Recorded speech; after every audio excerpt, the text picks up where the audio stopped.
Hello friends, welcome to our channel. இன்றைக்கி நம்ம கருவேப்பிலை தொக்கு எப்படி செய்கிறதுன்னு பார்க்கலாம் வாங்க.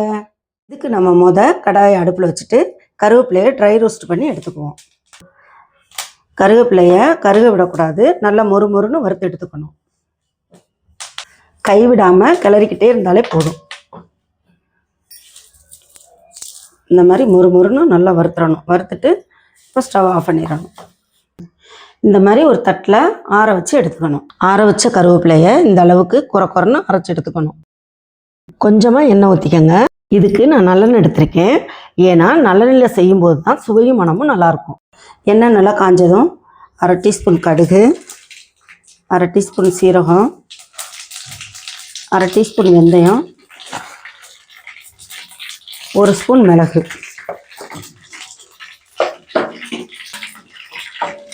இது நல்லா பொரிஞ்சதும் 10 வெங்காயம், பூண்டு பல் 30 பல் எடுத்திருக்கேன்,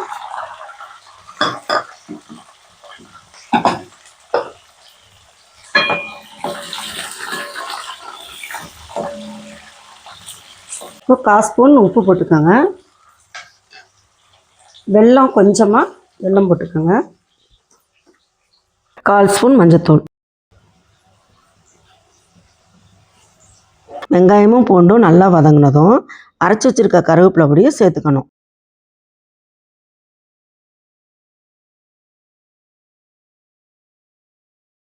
அடுப்பை மீடியம் ஃப்ளேம்லேயே வச்சுக்கிட்டு கருவேப்பிலையை வதக்கணும். ஏன்னா கருவேப்பிலை கருகிருச்சுன்னா உங்களுக்கு கசப்பு தன்மை அதிகமாயிரும். நல்லா 5 நிமிஷம் போல் வதக்கி எடுத்துக்குவோம்.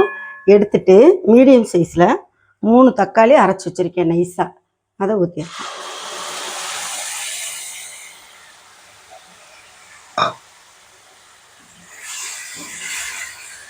இப்போ தக்காளி அரைச்சி வச்ச தக்காளி நம்ம ஊற்றிட்டோம். இப்போ ஸ்டவ்வை ஹை ஃப்ளேமில் வச்சுக்கலாம்.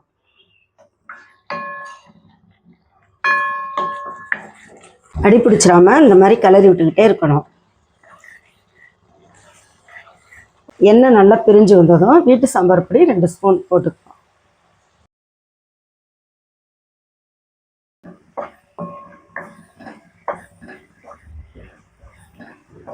கொஞ்சமாக தண்ணி ஊற்றிக்கலாம்.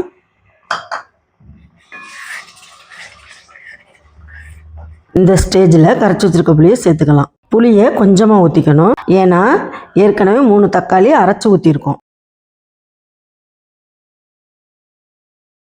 நல்லா கொதித்து சுண்டி வரணும். இந்த ஸ்டேஜில் நம்ம கொஞ்சம் கருவேப்பிலை போட்டுக்கலாம்.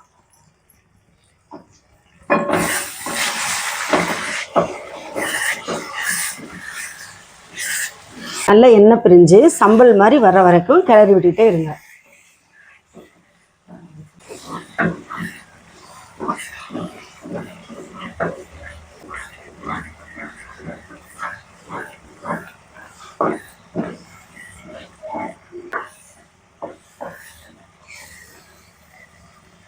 இந்த மாதிரி நல்லா சம்பல் மாதிரி வந்தோன்னே இறக்கிற வேண்டியதுதான். அவ்வளோதான், கருவேப்பிலை தொக்கு ரெடி. சூடான சாதத்தில் பிசைஞ்சு சாப்பிட்டிங்கன்னா டேஸ்ட் அட்டகாசமாக இருக்கும். அது கூட தேங்காய் துவையல் வச்சுக்கோங்க.